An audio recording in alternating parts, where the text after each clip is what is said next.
હવે ઉભારો ખાલી જો હા જો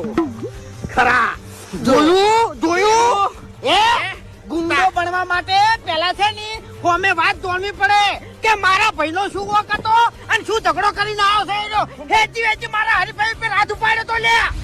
એ ભૂમતાઈ અલ્યા વાતો કર્યામાં ટાઈમ ના કાઢો ધ્યાસણે બેહારવાના ધ્યાસણે બેહારો એ આ બાજુ આવો ચડો તળાવ છે ઊંધા પડી જોલા બેઠો આગળ લાવ ગહેડ મારા કોઈ ઊંધા નહીં હા આવા આપડી મુઠા તો જો પેલો એને શું છે શું છે હમણાં ભેળા કરો આ બાજુ એટલે છે આ છે હા ઓ બેપટો